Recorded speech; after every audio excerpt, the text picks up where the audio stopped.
Hello అందరికీ welcome to my channel Vatsalya Aditi vlogs. నాకు మీ అందరి సపోర్ట్ కావాలి. Please like, share and subscribe my channel. ఈరోజు నేను ఎర్లీ మార్నింగ్ 6:45కి లేచాను. బ్రష్ చేసుకున్న తర్వాత ఇక నా పని స్టార్ట్ చేసుకున్నాను. ఆల్మోస్ట్ మార్నింగ్ అందరి ఇంట్లో హడావిడిగా ఉంటుంది. నేనైతే నైటే ఇడ్లీ పిండికి వేసుకున్నానండి. ఫస్ట్ అయితే సాంబార్ చేసుకోవడానికి పప్పు పెట్టుకున్నాను. పప్పు మెత్తగా ఉడికేలోపు ఈ పక్కన పాలు పెట్టేసుకున్నాను. ఇంకా పాలు వేడేలోపు పక్కన స్టవ్ కూడా 4 విజిల్స్ వచ్చేసాయండి. పప్పు స్టవ్ ఆఫ్ చేసేసుకున్నాను.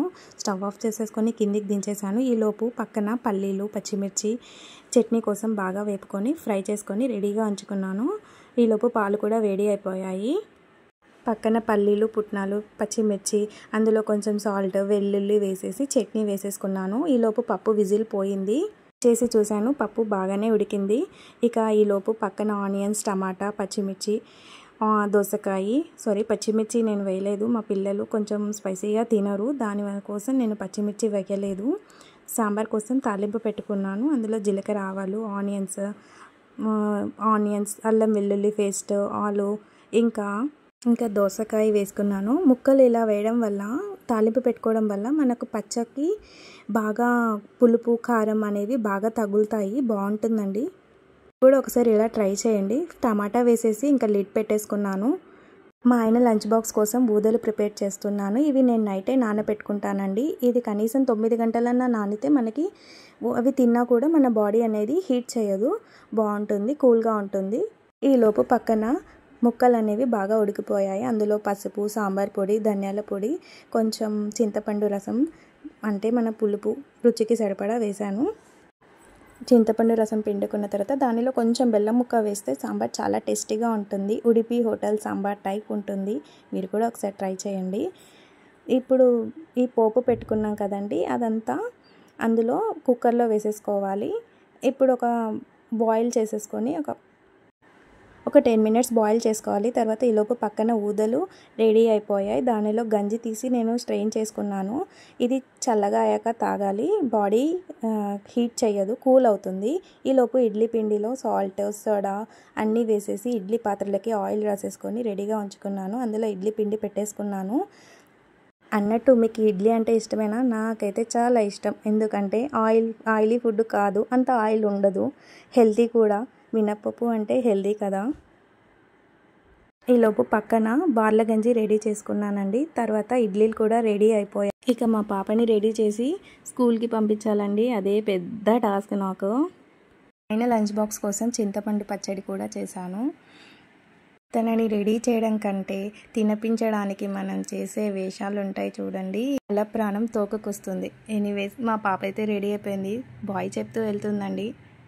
తినడానికి చాలా సతాయిస్తుంది, కానీ స్కూల్కి మాత్రం ఏడవకుండా బాగా వెళ్తుందండి. వాళ్ళ చెల్లికి తిరిగేసి ఫ్లయింగ్ కిస్ వేసి వెళ్తుంది. ఈలోపు బట్టలు వాషింగ్ మిషన్కి వేసేసాను. నేను కూడా మిషన్కి వేసి కొంచెం బార్ల గంజి తాగేసాను. తర్వాత టీ పెట్టుకున్నాను. టీ కూడా తాగేసి మంచిగా ఫ్రెష్ అప్ అయిపోయి గుడికి వెళ్దామనేసి రెడీ అవుతున్నాము. ఈరోజు మంగళవారం కదా, టెంపుల్కి వెళ్దామని అనుకున్నాము. సుబ్రహ్మణ్యేశ్వర స్వామికి, అలాగే నాగులకి పాలు పోస్తే మంచిది కదండి. నేను మా వదిన కలిసి అమ్మవారి టెంపుల్కి వెళ్ళాను. నాగులకి ఇంకా సుబ్రహ్మణ్యేశ్వర స్వామికి పాలాభిషేకం చేసుకున్నాను. చాలా మనసు మొత్తం ప్రశాంతంగా ఉంది. అరటిపళ్ళు కూడా తీసుకువెళ్ళాము. తర్వాత నేను మా వదిన కలిసి ఇద్దరము పాలాభిషేకం చేశాము. తర్వాత ప్రదక్షిణాలు చేశామండి. ఎన్ని పనులు ఉన్నా మనం ఒక 10 నిమిషాలైనా గుడికి వెళ్ళొస్తే మనసు అనేది ప్రశాంతంగా ఉంటుంది. రోజు మొత్తం కొంచెం ప్లెజెంట్గా ఉంటుంది. తర్వాత నేను మా వదిన కలిసి కొద్దిసేపు గుళ్ళో కూర్చొని ప్రసాదం తీసుకొని ఇంటికి వచ్చేసాము. ఇక ఇంటికి రాగానే లంచ్ ప్రిపరేషన్ స్టార్ట్ చేశాను. రైస్ పెట్టేసాను. పక్కన రైస్ ఉడికిపోతుంటే బెండకాయలు కట్ చేసి రెడీగా ఉంచుకున్నాను. ఈలోపు అన్నం కూడా అయిపోయింది. బెండకాయలు డీప్ ఫ్రై చేసుకోవడానికి ఆయిల్ పెట్టుకొని బాగా డీప్ ఫ్రై చేశాను. డీప్ ఫ్రై చేసుకున్న దానికి కొబ్బరి కారం వేస్తే చాలా టేస్టీగా ఉంటుంది. కొబ్బరి కారం అంటే ఎండుమిర్చి లేకపోతే కారం వేయొచ్చు. కారం, ఉప్పు, కొబ్బరి, కొంచెం వెల్లుల్లి వేసి మిక్సీ పెట్టేసుకొని కొబ్బరి పొడి రెడీగా ఉంచేసుకున్నాను. పని తొందరగా అయిపోతుంది కదండి. బెండకాయలు కూడా బాగా ఫ్రై అయిపోయాయి. బెండకాయలు డీప్ ఫ్రై అవ్వడానికి కొంచెం టైం ఎక్కువగానే పడుతుంది, 10 మినిట్స్ అలా పడుతుంది. కాకపోతే డీప్ ఫ్రై చేస్తే మనకి అవి పక్కన ఉండి వేపుకునే ప్రాసెస్ తగ్గుతుంది. అలా కాకుండా సాంబార్లోకి ఇలా నంచుకుంటే బాగుంటుందని బెండకాయని డీప్ ఫ్రై చేశాను ఈరోజు. లేకపోతే ఎక్కువ ఆయిల్ ఏం ప్రిపేర్ చేయను. ఇక ఆయిల్ ఎలాగో పెట్టేశానని మా పిల్లల కోసం కొన్ని పల్లీలు బెండకాయలోకి వేపాను. తర్వాత కొన్ని అప్పడాలు కూడా వేయించాను. ఇక నా లంచ్ ప్లేట్ అనేది రెడీ అయిపోయిందండి. ఈలోపు బెండకాయ అనేది ఎంత కలర్ఫుల్గా ఉంది, పల్లీలు కొబ్బరి అన్నీ కలిస్తే సూపర్గా ఉంది కదా. ఇక ఆయిల్లో డీప్ ఫ్రై చేసేసుకున్నాను, అప్పడాలు వేసేసుకున్నాను, అవి కూడా ఫ్రై అవుతున్నాయి. మా పిల్లలు వీటిని చూస్తే మాత్రం అన్నం కూడా తినకుండా ఇవే తినేస్తారు, కాబట్టి వెంటనే దాచేసేయాలి. మా పిల్లలు ఫుడ్ తినడం కంటే ఇలా తినడానికి చాలా ఎక్కువ ఇంట్రెస్ట్ చూపిస్తారు. బయట దొరికే చాక్లెట్స్, లేస్ ఇవన్నీ తినడానికైతే చాలా ఇంట్రెస్ట్ చూపిస్తారు. అన్నం తినడానికైతే మారం చేస్తుంటారు. ఆల్మోస్ట్ అందరి పిల్లలు అంతేనండి, మా పిల్లలైతే మరీ ఎక్కువ. ఇక మా పాప కూడా స్కూల్ నుంచి వచ్చేస్తుంది. ఇక తనకి టిఫిన్ చేపించి పంపించాను. ఇంకా అన్నం తినడానికి ఇంకో తిప్పలు పడాలి.